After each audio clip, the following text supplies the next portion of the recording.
Mundo.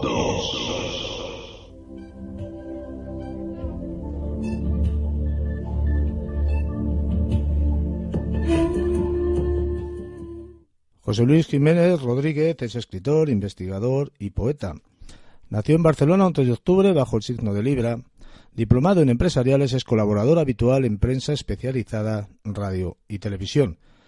Es conferenciante internacional en ciudades tan emblemáticas como Barcelona, New York, Buenos Aires, entre otras. Es autor de los libros La revelación del Grial viviente, El Averno de cristal, El triunfo de María Magdalena y El legado de María Magdalena.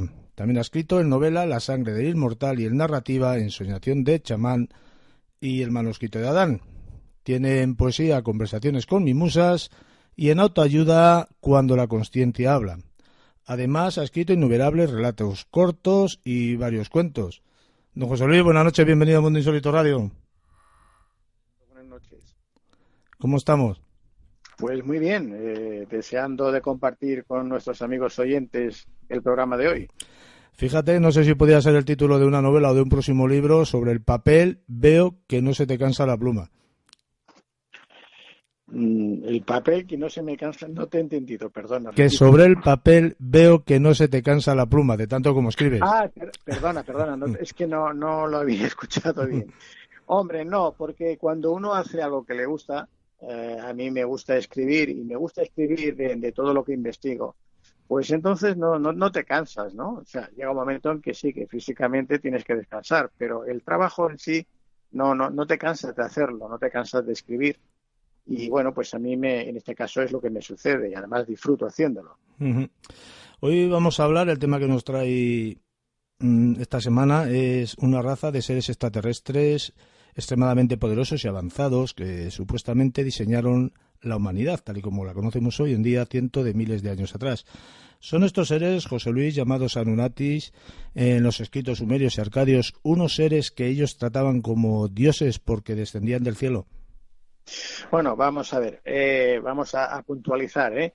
Yo personalmente no pienso que estos seres llamados Anunnaki fuesen en este sentido tan malvados o con este aspecto que se les suele decir de reptilianos y de alguna forma que no es todo tal como se ha explicado. Luego explico por qué si quieres, ¿no? Uh-huh. Digo que es una opinión personal, ¿no? Después de leer y de investigar al respecto. Pero los Anunnakis, que en principio cuando se dice que son seres extraterrestres, que se supone que vienen de fuera de la Tierra, bueno, en principio te diría sí, en principio digo, ¿eh? Sí, ¿por qué? Porque llegan del cielo. De hecho, la palabra Anunnaki significaría aquellos que vinieron del cielo a la Tierra. Claro, evidentemente con ese nombre y esa definición está claro que estamos hablando de extraterrestres. Uh-huh. Si además vemos que las figuras que se han representado sobre estos dioses sumerios, porque no olvidemos que pertenecen al panteón de la civilización sumeria, pues eran representados a veces, con unas imágenes que tenían un aspecto reptiliano, pues claro, da esa impresión de lo que acabas de decir. Pero yo quería puntualizar esto, porque luego vamos a ver escritos, vamos a ver otras historias que se han encontrado recientemente, que realmente son descubrimientos muy recientes comparando con nuestra historia, casi de última hora, que nos van a dar una información que cambiaría por completo el concepto y lo que conocemos de la historia de la humanidad y de la creación del ser humano. Y bueno, pues yo creo que de momento no quiero continuar, espero que me hagas la siguiente pregunta y así vamos. Bueno, ya has dicho quiénes fueron los Anunnakis, pero ¿para qué y por qué vinieron estos dioses, entre comillas, a nuestro planeta? Bueno, verás, los Anunnakis, como te he dicho, que pertenecen al panteón sumerio, habría que hacer un pequeño repaso, digo muy pequeñito porque podríamos estar hablando horas y horas de la civilización sumeria. Nuestra historia oficial reciente, pues la antigüedad de la civilización humana no tendría más de quizás 8 o 10 mil años atrás. Pero esto no es así, no es cierto. Bueno, de hecho, si leemos la Biblia cristiana, que está basada en el Pentateuco, en la Torá judía, y que esta, a su vez, la Torá judía, está basada en otros escritos sumerios, que hablaremos ahora, pues veremos que no es cierto, no se corresponde. Por ejemplo, la Biblia dice que Dios ya todo lo unifica en un solo ser, en el único Dios, que crea el mundo que conocemos en 6 días, el 7 descansa, y que según esta información que la Iglesia Católica defiende, pues la antigüedad del mundo tendría 6.000 años, nada más. Adán, que sería el primer hombre creado, tendría 5.000 años. ¿Y por qué te digo esto? Pues que, hombre, como hasta ahora la Iglesia, en este caso, ha marcado la forma de datar todos los descubrimientos arqueológicos que se han ido produciendo, pues como caso anecdótico, para que entiendas por qué te lo digo, cuando en Egipto se descubrió, por ejemplo, el templo de Dendera con el zodiaco de Dendera, allá en el año 1821, cuando ya se llevó a París, pero esto fue en el 1798, quiero recordar, en la campaña de Napoleón en Egipto, cuando se descubre este templo, aquí dentro, como estaba enterrado, cubierto todo de arena, pues el interior estaba perfectamente conservado y se encuentran con una sala hipóstila llena de colores, de jeroglíficos, de información, porque la escritura jeroglífica egipcia era la forma que tenían de escribir. Y aquí se está explicando, se está hablando y se está mostrando con este lenguaje jeroglífico cómo se produce, por ejemplo, el diluvio universal, ese diluvio que aparece en la Biblia, que nosotros datamos en una cantidad de años, que la Iglesia incluso de una forma incomprensible lo acepta, pero por otro lado te está diciendo que el mundo no tiene una antigüedad superior a 6.000 años y está demostrado que el diluvio se produjo pues como mínimo como unos 12.000 años atrás, de 10 a 12.000. Entonces ya la primera incongruencia que tomamos ahí, pero es que aquí en Dendera, por ejemplo, nos dicen lo que se conoce como el zodiaco de Dendera, nos está dando una información de todas de las eras zodiacales, en qué fecha se produce este diluvio, que en concreto se nos indica que es la de Leo, y la era de Leo, cuando se lleva a cabo, cuando se produce, pues hace ni más ni menos que 12.500, 13.000 años atrás. Y es la fecha que nos va a coincidir con el hundimiento de la Atlántida, con el diluvio universal, etcétera, etcétera. No me quiero extender mucho con ese tema porque me desviaría, ¿no?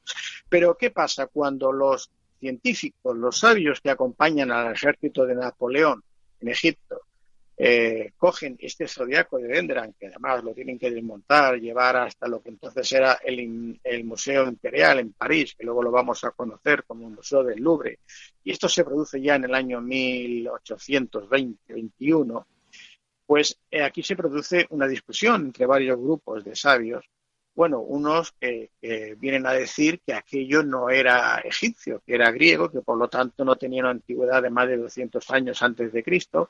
El otro, que ya tenía un conocimiento, el otro grupo, que era el de Champollion, creo recordar, pues va diciendo que no eran 200, que eran 2.000 años atrás de Cristo.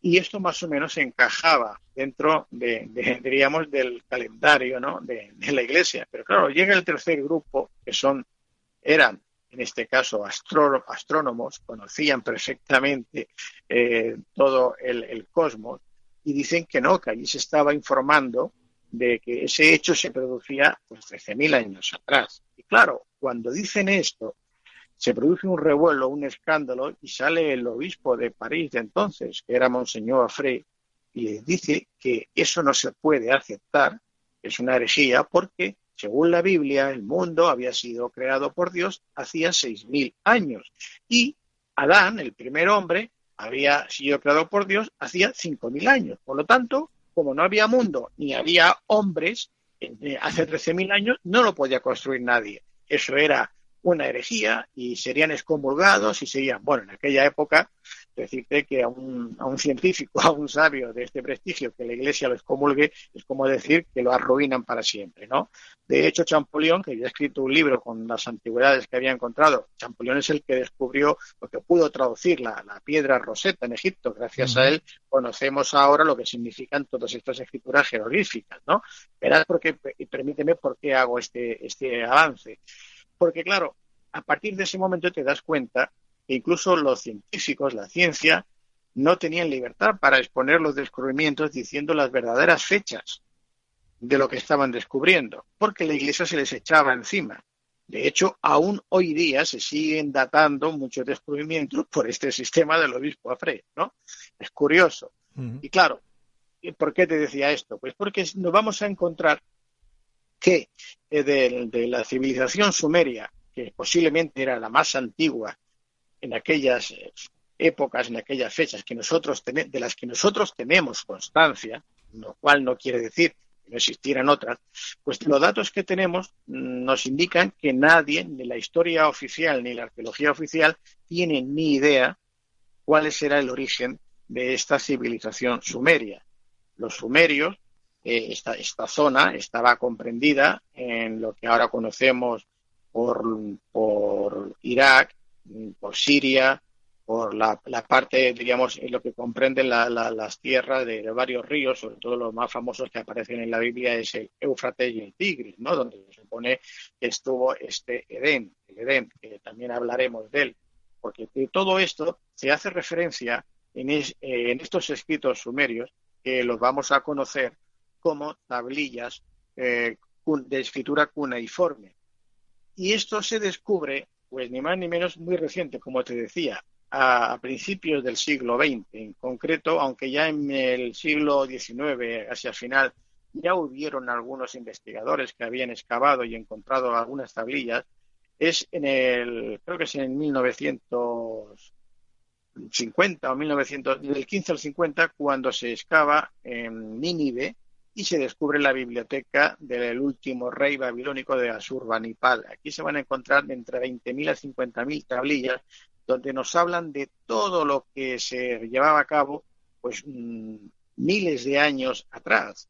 Cuando digo miles de años, estas tablillas se escribieron o se realizaron 3.000 años antes de Cristo, 3.500 antes de Cristo, y están hablando de hechos de miles de años atrás.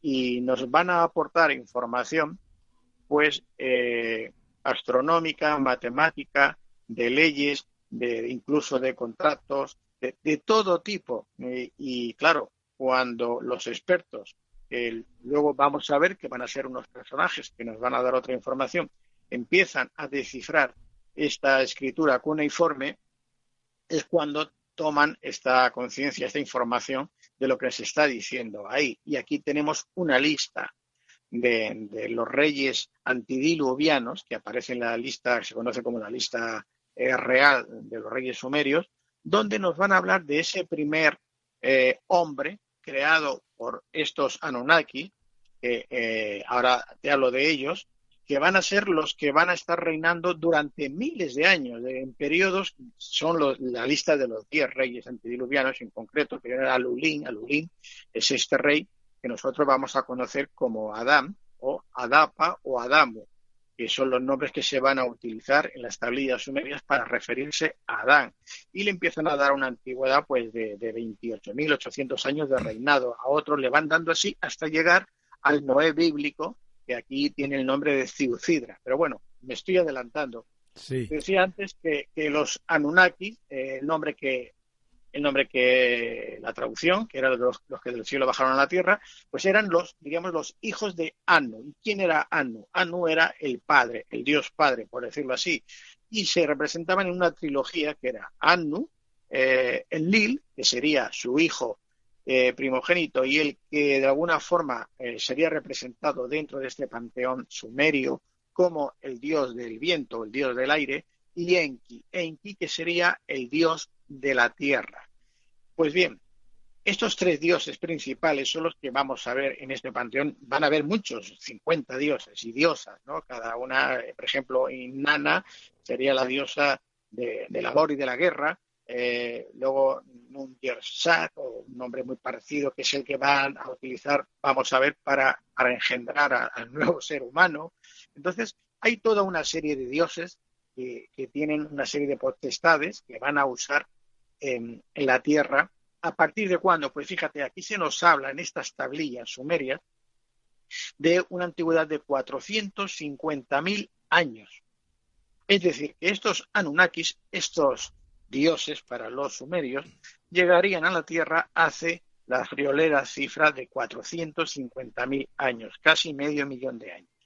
Y cuando llegan a la Tierra, y aquí vamos a entrar a lo que nos cuentan algunos investigadores, y en este caso voy a hacer referencia al que, aunque es el más polémico, pero es el que ha aportado mayor información.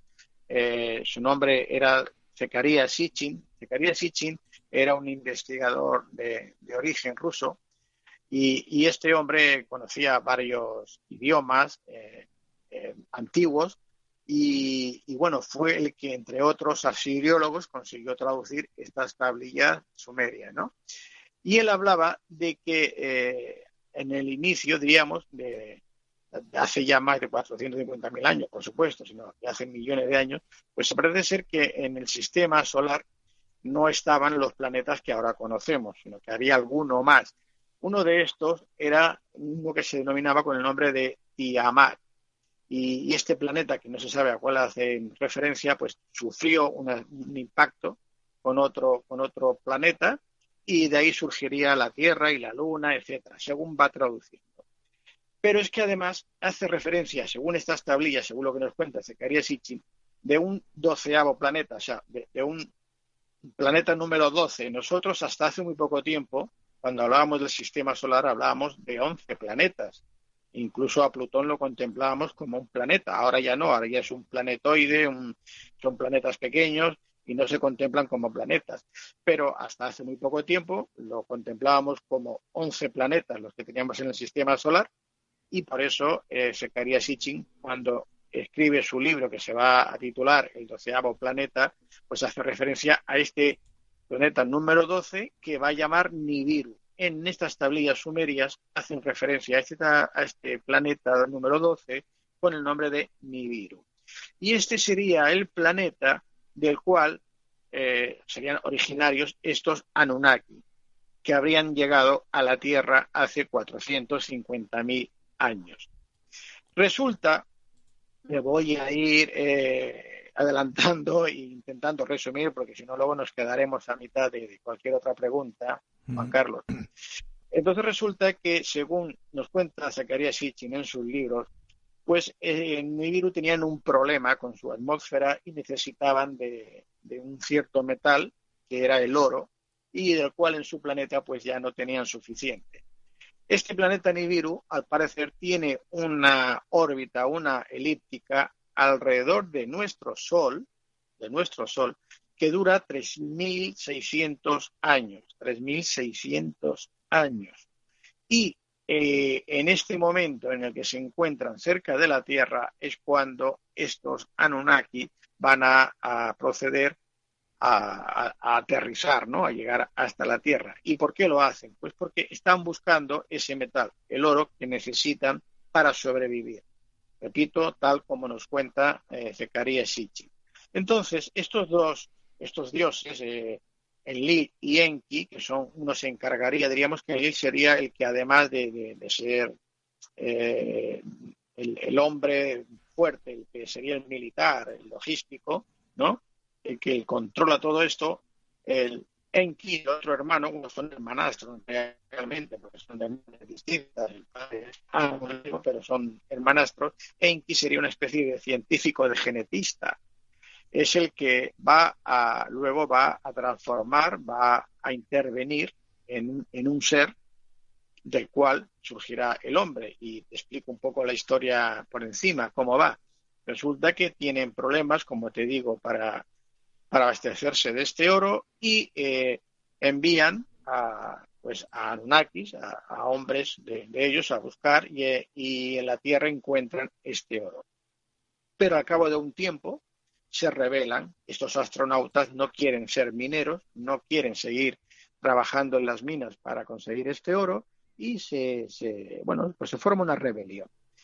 Ante esta situación, que Anu, el dios Anu, está bastante enfadado y tal, y estaba pues por destruir y por hacer algo mayor, recurre a sus hijos. Y en este caso, Enki le ofrece una solución a su padre Anu, diciéndole que él ha encontrado a un animal que es bípedo, que anda sobre dos patas, que se asemeja físicamente a ellos. Está, dice además, en la estepa africana, indica el lugar próximo a donde ahora vamos a hablar de Sumeria, ¿no? Y que con una pequeña intervención en su genoma, es decir, en el ADN, podría conseguir que este animal fuera obediente, dócil y adquiriese la suficiente capacidad e inteligencia como para servirles de mineros, para que hiciesen ese trabajo fuerte, duro, que los astronautas, en este caso de Anu, los Anunnakis, pues no querían hacer. El padre, en principio, le parece bien, su hermanastro Enlil no le parece tan bien, hay discusiones, y el caso es que Enki se pone manos a la obra, no acierta la primera, o sea, no le sale el ser humano que necesita como ellos quieren a la primera. Hay varias pruebas, varios intentos. Al final, el que parece ser que sí que resulta exitoso es el que llevan a cabo cuando un óvulo que ya está engendrado de este nuevo ser es trasladado, es insertado dentro de su hermana, que a su vez es la diosa Ninhursag, como te he dicho antes. Bueno, lo resumo mucho. El caso es que surge el primer ser humano, el primer Homo sapiens del cual nosotros descendemos. Y de hecho, si nosotros contemplamos la teoría de la evolución de las especies de Charles Darwin, Charles Darwin, este hombre nos dice a mitad del siglo XIX que procedemos del mono, que descendemos del mono, ¿no? El mono es un homínido, es un animal que tiene una antigüedad como mínimo de 50 millones de años, eso está comprobado, y el mono, tal como lo vemos, es el que estaba, es decir, que en 50 millones de años no ha cambiado, no apenas ha evolucionado, ¿no?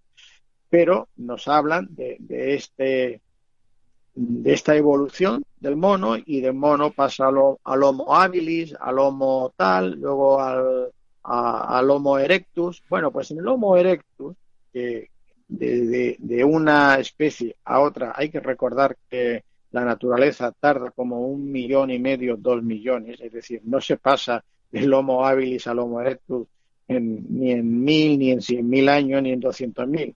Se tarda de 1,5 millones a 2 millones para que evolucione de una forma natural. Para que se produzca ese cambio, esa evolución, se necesita ese espacio de tiempo. Hablamos de millones de años.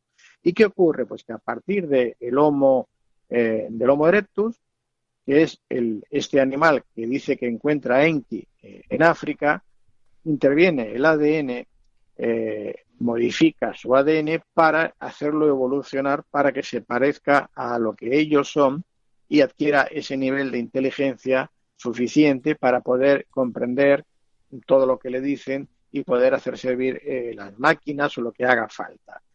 Bueno, de hecho, el éxito es tan grande que estos nuevos seres, estos humanos que ahora han surgido desde aquí, pues van a servir incluso pues para criados personales, incluso para interpretar música o cantar o leer, y van a tener mucho éxito.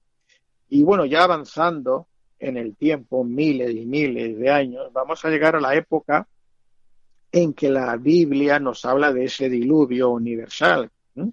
Ese diluvio universal se produce porque estos humanos, que ahora ya los llamamos humanos, han ido evolucionando, pues parece ser que no se comportaban como su creador esperaba de ellos, como Enki les había, por lo menos, los había programado, ¿no? Y es cuando el resto de los dioses, en la Biblia los conocemos como los Elohim, es el nombre que significaría dioses en plural y no Dios, porque esto se modificó y se transformó posteriormente. En las primeras Biblias, y de hecho la Biblia está copiada prácticamente de la Torá, por lo menos de los 5 libros del Pentateuco, allí se habla de dioses, de Elohim en plural, no de Dios. Esto se ha ido modificando después.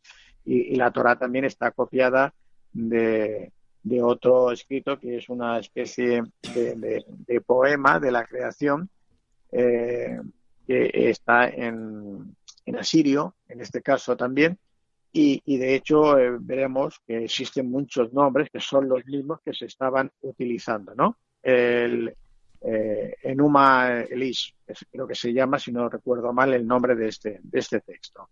Pues bien, como te decía, llega este momento del diluvio, que es cuando se va a producir la extensión en masa de todos los hombres, de todos los seres, y este dios, Enki, es el que no está de acuerdo en que se destruya al hombre, habla con Ciucidra, el rey Ciucidra, que nosotros en la Biblia lo conoceremos como Noé, y en otras tablillas y en otros escritos será el Gilgamesh, la epopeya de Gilgamesh.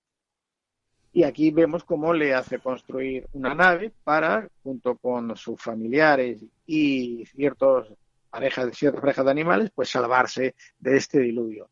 Y este diluvio tenemos constancia de él, aparte arqueológicamente, por los restos que hemos encontrado, por lo que te comentaba antes, tanto en Egipto como en otros lugares donde se habla de este diluvio.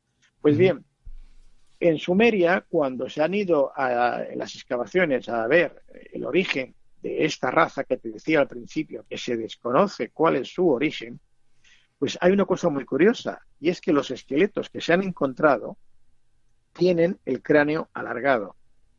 No es el cráneo normal humano, sino que es un cráneo alargado. Es un cráneo alargado exactamente igual como el que podemos encontrar, por ejemplo, pues en Perú, en Paracas, los cráneos alargados que hay en Paracas, que por cierto yo he estado hace un poco tiempo allá y los he podido ver y tocar, o los que podemos encontrar en Bolivia, o los que podemos encontrar en otros lugares, incluso en Egipto, donde los propios faraones intentaban imitar a esos dioses alargándose el cráneo, ¿no? Es decir, que aquí ya tenemos una evidencia física de dónde posiblemente descendían estos sumerios, estos habitantes, que se llamaban a sí mismos los cabezas negras, ¿no? La cara, el rostro negro, porque eran los descendientes de estos primeros hombres que había creado Enki, ¿no? Y bueno, a partir de aquí luego se han escrito muchas cosas, se han dicho muchas cosas, pero de hecho, al tener constancia tanto en la epopeya, como te he dicho, de Gilgamesh, el poema de Gilgamesh que se llama, que es una narración de Mesopotamia, pero que el origen está en Sumeria, y que bueno, que es la más antigua, que se considera la que tenemos de la más antigua de la historia, pues, y está también, como te digo, escrita en esas tablillas de arcilla, de escritura cuneiforme, pues hombre, nos están confirmando que lo que se narra aquí, lo que se narra en la Torá, lo que se narra en la Biblia, que de hecho todo se ha ido tomando del mismo lugar, pues tiene visos de ser realidad. Y estamos hablando pues de esas fechas, de esas antigüedades. Lo que ocurre que, como tú me has preguntado al principio y me has dado en esa entrada, diciendo que si los Anunnakis pues eran estos seres extraterrestres tan peligrosos y tal, hombre, pues eso te diría depende para quién, ¿no? Y si la forma iba a ser esa forma que se nos presenta reptiliana de lagartos y tal, pues te diría, hombre, quizás no es precisamente tal así, no es que vayamos a ver a un lagarto de pie, no, seguramente la interpretación es otra. Pero en todo caso, hay algo que quizás ahora simplemente voy a dejarlo aquí, es que ni actualmente, ni hace 15.000 años atrás, ni 17.000, ni 20.000, ni 450.000 años atrás, sería posible, más que sería posible, diría, sería práctico realizar un viaje interestelar desde otra galaxia a la nuestra, a nuestro planeta, que estamos en un extremo de la Vía Láctea, que es la galaxia que gira alrededor de la galaxia central, no nos olvidemos, cuya estrella es Alción, y que estos hombrecillos de hace 8.000 años o 10.000, como eran los sumerios, como eran los mayas, como eran los incas, como eran estas civilizaciones repartidas por todo el mundo, resulta que tenían conocimiento de la existencia, en este caso, de las Pléyades, del cinturón de Orión, y de este tiempo que tarda el sistema solar a girar, a realizar todo el recorrido alrededor de la estrella Alción, que son 25.900 años aproximadamente, casi 26.000 años, ¿no? ¿Cómo podían saber eso? Los mayas, los sumerios, los egipcios, ¿cómo lo podían saber? Es imposible. Y no tenían tampoco medios para observar ni siquiera nuestro sistema solar y ver a Plutón. Y sabían que existía Plutón porque está identificado en sus escritos, en sus tablillas, en todo lo que representa. Tiene una información que es imposible que la hubiesen adquirido por ellos mismos, por su evolución, por cómo se encontraban en ese momento de la humanidad con los conocimientos que pudieran adquirir. La información que tenían era lo que se le había transmitido de sus antecesores, de sus padres. Y eso es lo que hizo que luego viéramos pues construcciones como en las pirámides de Egipto, como en Perú, en Sacsayhuamán, o en Ollantaytambo, o en Machu Picchu, o en Tiahuanaco, de construcciones imposibles para hombres de esa época. En Crónicas de la Tierra me parece que describen a estos seres como unos seres de unos 3 metros de altura, de piel blanca, cabellos negros y barba, ¿no? Bueno, las identificaciones, en este caso que se hacen, como te he dicho, si miramos en el panteón sumerio, están representados con una especie de un cabello rizado largo, con una barba larga y con una altura muy grande, que posiblemente sea de 3 metros, ¿no? Es posible que tuviesen esa envergadura, y no te voy a decir que no, y de hecho se han encontrado esqueletos, no sé si de ellos, pero sí de unos seres que estuvieron habitando la Tierra hace ya esos miles de años, que tenían una altura próxima a los 3 metros. Y de hecho en la Biblia, cuando volvemos otra vez a leer el Génesis, nos hablan de esos seres que habían bajado del cielo y se habían unido a las hijas de los hombres, de las que luego nacerían los gigantes, los héroes de la antigüedad, ¿no? Que eran hombres grandes, mayores. Por lo tanto, tenemos esa constancia que ya no nos lo está diciendo la Biblia, la Torá y las tablillas sumerias. Por lo tanto, seguramente, casi con toda probabilidad, podemos afirmar que sí, que tenían una altura pues de unos 3 metros, y que tenían ese aspecto o por lo menos se les representa así, con un aspecto más familiar al rostro humano, pero eso sí, con esas dimensiones, pues que viene a ser el doble de un ser humano, ¿no? No sé si no te he entendido bien un poco la historia. Yo tenía entendido que los Anunnakis no vinieron aquí por su propia voluntad, fueron traídos como esclavos. Esta información yo no sé quién te la ha dado o dónde la has sostenido. Yo es la primera vez que lo oigo. Al revés, los Anunnakis sí que querían tener a este ser humano que crearon como trabajador para ellos, prácticamente como esclavos, ¿no? Y luego la cosa fue cambiando y variando. Sí, Pero no... sí, la historia es tal y como tú lo has contado, porque luego los Anunnakis, una vez que obtienen oro, se rebelan contra estos supuestos seres superiores, que son los que les habían traído como esclavos, y luego ellos se hacen con el dominio y crean todo lo que tú has contado. Yo esta información no la tengo, no la sé. No te puedo decir si es cierto o no es cierto. No lo sé. Es la primera vez que oigo que los Anunnakis fuesen esclavos de otra raza. Es la primera vez que lo oigo, ¿eh? Pues no sé dónde lo habré leído, pero es lo que yo tenía entendido. Hay una corriente por ahí no sé si es muy certera o es fruto de la paranoia o de las conspiraciones que a veces la gente inventa, que dice Sí. que los Anunnakis podrían estar regresando a la Tierra. Hombre, los Anunnakis originales, tal como estaban, no necesitarían regresar a la Tierra.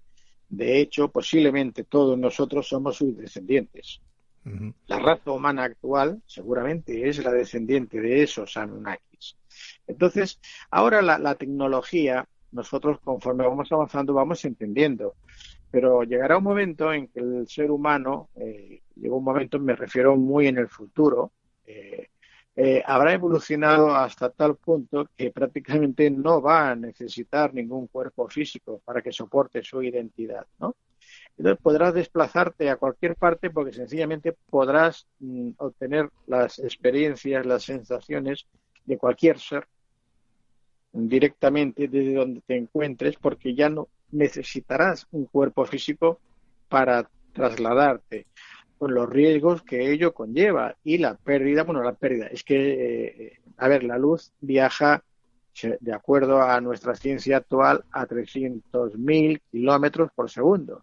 Eso que a nosotros nos parece una barbaridad, comparándola con las dimensiones del espacio, del universo, eso es ridículo, Ujú. es absurdo. Es como decir, nosotros queremos comparar, decir, una hormiga viaja a 3 metros por hora, ¿sabes?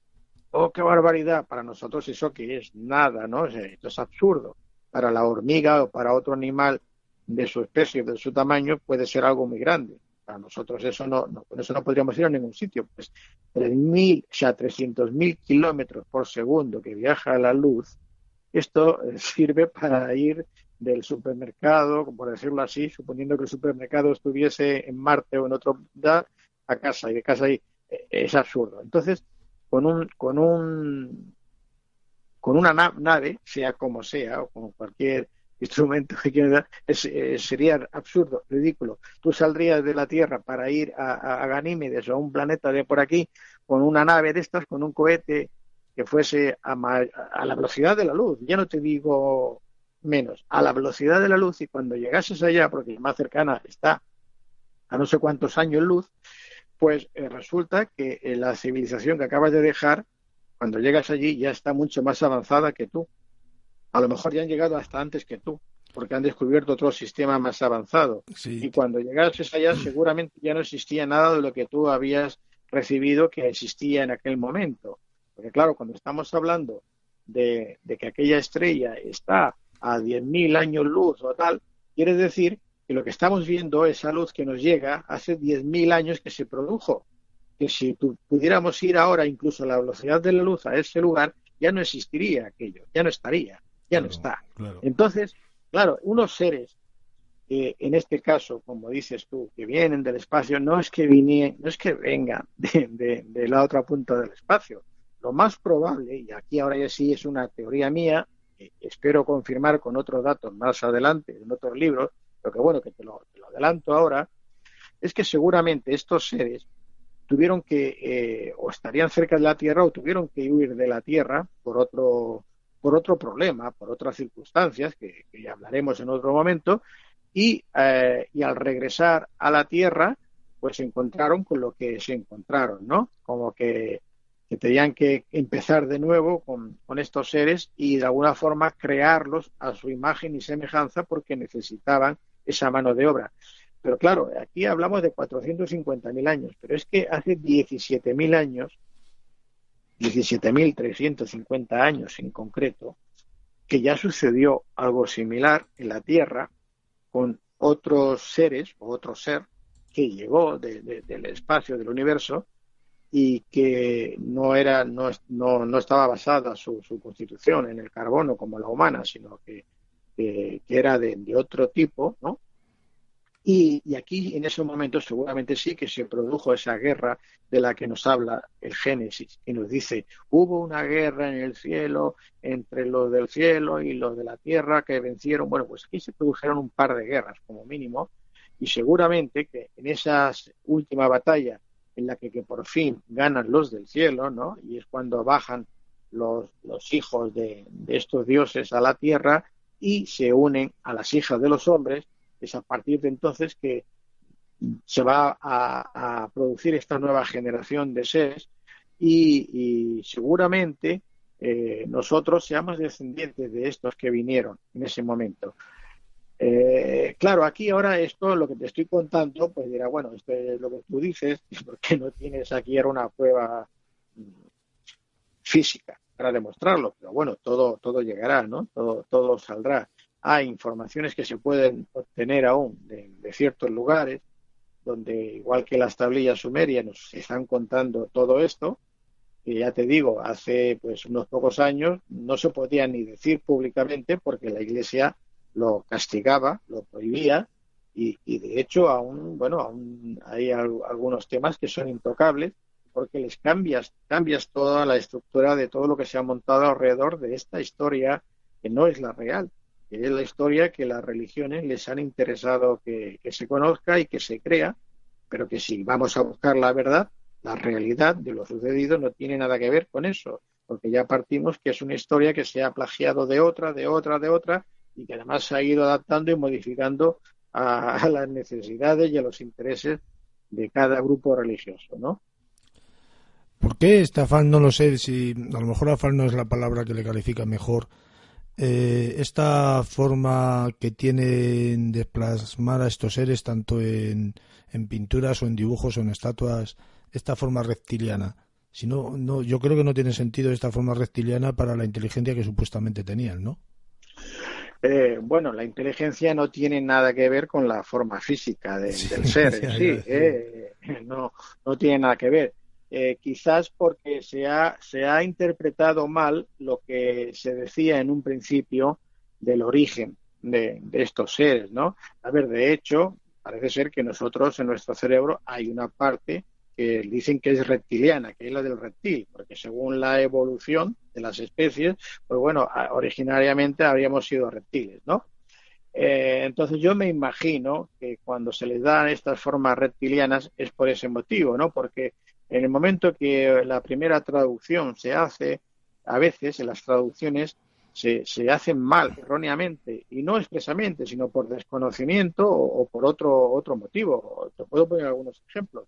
Cuando nos están hablando de las traducciones que se hacen del arameo al griego y en la Biblia, por ejemplo, en el Nuevo Testamento, y nos están hablando de Jesús de Nazaret, todo el mundo automáticamente dice que es que Jesús nace en Nazaret. Y sabemos que Jesús no nace en Nazaret, Ujú. porque la propia misma Biblia está diciendo que nace cuando se encuentra de camino a Belén. O sea, que tampoco. Pero es que Nazaret, luego buscamos en la historia y vemos que tampoco existía Nazaret como tal en esa época. Es muy posterior, son dos siglos después, cuando ya el cristianismo empieza ya a tener auge tal, que necesitan un lugar que sea Nazaret y le ponen a ese lugar el nombre de Nazaret, ¿no? ¿Por qué le dicen Jesús de Nazaret? Porque la traducción se hizo mal originalmente. Era Jesús el nazarita o nazareo. ¿Por qué? Porque era, Yeshua en este caso, era un nazareo, nazarita, era un judío que practicaba una versión diríamos, de la otra secta que era la de los esenios, que a su vez, entre estas cualidades de los nazareos, era dejarse el cabello muy largo, la barba muy larga, claro, para identificar y decir que se trata de Yeshua, de Jesús, el nazarita, dicen Jesús, el que traduce dice de Nazaret, mal, porque ahora automáticamente se necesitan una ciudad que se llame Nazaret y crean la ciudad de Nazaret.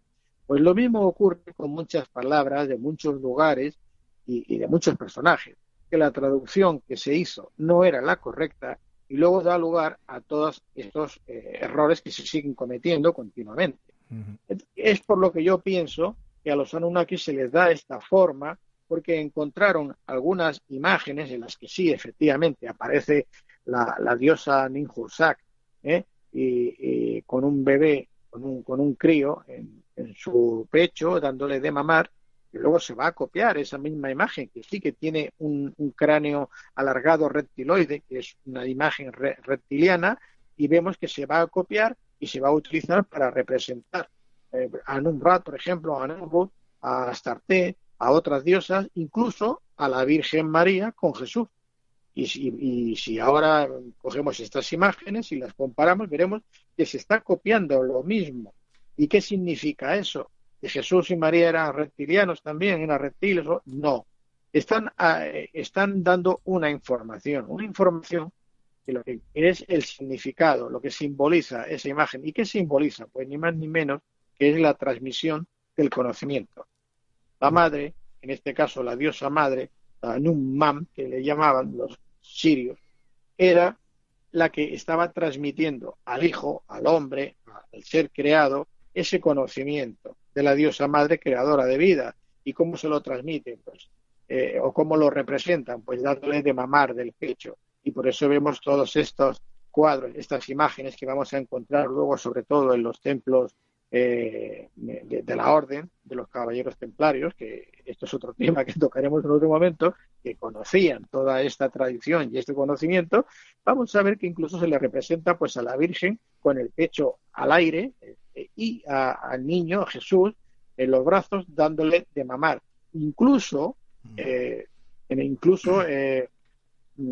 Claraval, el que sería diríamos, el promotor principal, San Bernardo de Claraval, de la Orden del Temple, vamos a ver que sale representado arrodillado siempre delante de esa imagen, de esa Virgen, con el pecho al aire, de la que sale un chorro de leche y va a parar a la boca de San Bernardo.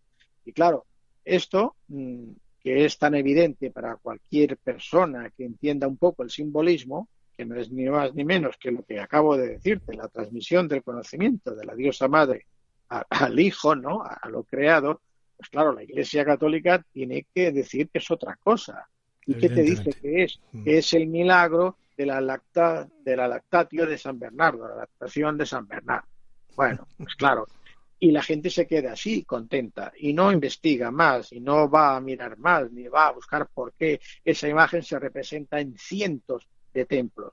Y como eso, muchas cosas más que yo explico, por ejemplo, y permíteme que lo diga, en mi último libro, La revelación del Grial viviente, donde hablo también de los Anunnakis, con todos estos detalles, ya detalladamente, no tan superficialmente como ahora hemos hablado, con imágenes, con fotografías, y bueno, donde incluso se pueden ver pues algo tan que parecería que es fuera de tiempo y de lugar, como es la cruz templaria que llevaban los propios dioses Anunnaki. Y esta cruz templaria, que es la cruz Paté, luego la vamos a encontrar en petroglifos con más de 8.000 años de antigüedad, como el que encuentro en Argentina, en La Quiaca, que también aporto la fotografía en el libro, y luego vamos a ver lo que significa realmente esa cruz. ¿Cuál era el simbolismo y el significado? Bueno, y aquí no voy a entrar ahora porque no era el tema de hoy, pero bueno, todo este tema que hemos hablado sí está dentro de este libro porque todo está relacionado. No era el tema de hoy, pero me has dado pie porque yo quería preguntarte dónde se puede adquirir tus libros, que tienes unos cuantos escritos, entre ellos este que ya hablamos aquí.